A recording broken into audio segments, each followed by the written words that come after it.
గత 2 నెలలుగా ప్రపంచంలో జరుగుతున్నటువంటి విచిత్రాలు వింతలు అన్నీ చూస్తున్నాం. అట్లాగే మన పొరుగు దేశమైనటువంటి బంగ్లాదేశ్లో జరుగుతున్నటువంటి ఇవన్నీ కూడా మనం చూస్తున్నాం వార్తల్లో నిత్యం కూడా. అక్కడ బంగ్లాదేశ్లో హిందువుల మీద ఎట్లా ఓచకోత కోస్తున్నారు, ఆస్తులు దోచుకుంటున్నారు, ఆడపిల్లల్ని మానభంగాలు చేస్తున్నారు, ఆస్తులు తగలపెడుతున్నారు, దేవాలయాలు కూలుస్తున్నారు అనేటటువంటి అన్నీ కూడా మనం వింటున్నాం, చూస్తున్నాం. అయితే ఈ గొడవల్లో పాకిస్తాన్ ప్రధానమంత్రి షేక్ హసీనా భారతదేశంలో తలదాచుకున్నారు. భారతదేశం ఆశ్రయం ఇచ్చింది, ఇంతవరకు బాగానే ఉంది. కొత్తగా వచ్చినటువంటి ప్రధానమంత్రి ఇప్పుడు కొత్తగా ఇంకేమిటి ఏంటంటే, దుర్గా నవరాత్రులలో మైకులు పెట్టరాదు, నమాజ్ చేసుకునే సమయంలో మైకులు పెట్టరాదు, సౌండ్స్ చేయరాదు అని చెప్పి ఒక భయంకరమైనటువంటి ఆర్డినెన్స్ని జారీ చేయడం జరిగింది. యాక్చువల్గా చెప్పాల్సి వస్తే బంగ్లాదేశ్లో కూడా హిందువులు, ముస్లిమ్సు, క్రిస్టియన్స్, జైన్లు, బౌద్ధులు, ఇస్కాన్ వాళ్ళు, అన్ని రకాల వాళ్ళు ఉంటారు. ఇంచుమించు అది కూడా ఒక సెక్యులర్ దేశం చెప్పచ్చు మనం. కానీ ఇవాళ కొత్తగా వచ్చినటువంటి ప్రధానమంత్రి ఇండియాని బెదిరించే స్థితిలో ఉన్నారు. ఇవాళ బంగ్లాదేశ్కి అయితే ఆంధ్ర రాష్ట్రం అంత లేదు,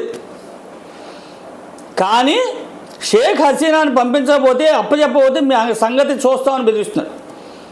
చిన్న దేశం ప్రధానమంత్రి, వాళ్ళు తినడానికి మనమే పంపాలి సామాన్లు, గోధుమ పిండి, ఉల్లిపాయలు, పప్పు, కప్పు అన్నీ కూడా. వాళ్ళ కరెంటు మనమే ఇవ్వాలి. వాళ్ళు కరెంటుకే 10,000 కోట్లు అప్పు ఉన్నారు ఇండియాకి. ఇవన్నీ మర్చిపోయి ఇండియానే బెదిరించే స్థితికి వచ్చారు. అంటే అహంకారం నెత్తికెక్కిన పరిస్థితి అన్నమాట. అట్లా దుర్గా నవరాత్రుల్లో మైకులు తీసేయాలి, మైకులు పెట్టకూడదు, సౌండ్స్ వినపడకూడదు అంటే ఏమిటి అర్థం? భారతదేశంలో ప్రజాస్వామ్యం లేదో అనేటటువంటి ఏడ్చేటువంటి ఎదవలందరూ ఇప్పుడు ఏం మాట్లాడలేదు.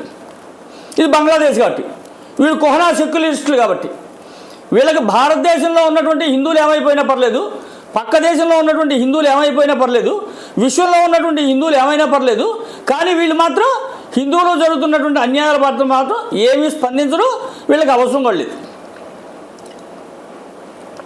పాకిస్తాన్లో అల్లర్లు చదువుతుంటే ఇక్కడ మీటింగ్లు ఎటు ఉపన్యాసాలు ఇస్తుంటారు. ఇది వీళ్ళు చేసే నిర్వాహం. కాబట్టి ఇప్పటికైనా హిందువులు యావత్ సమాజం కూడా మేల్కోవాల్సిన అవసరం ఉంది.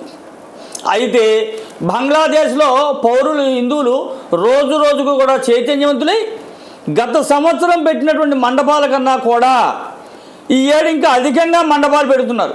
అంటే హిందువుల్లో చైతన్యం బాగా వచ్చింది.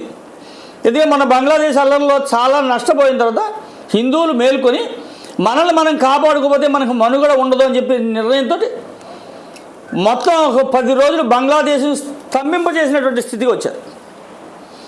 ఇప్పుడు ఇది ఎందుకు చెప్తున్నా అంటే,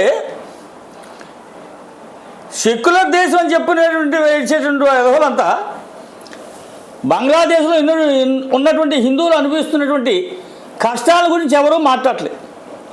కాబట్టి హిందూ సమాజంలో ఉన్నటువంటి హిందువులను చెప్పుకోబడుతున్నటువంటి ఆయన ఈ నిద్ర నుంచి మేల్కొనకపోతే రేపొద్దు మన ఇంటి ముందు ఉన్నటువంటి గొళ్ళల్లో పరిస్థితి కూడా అదే వస్తుంది. తస్మాత్ జాగ్రత్త. జై హింద్, భారత్ మాతాకి జై.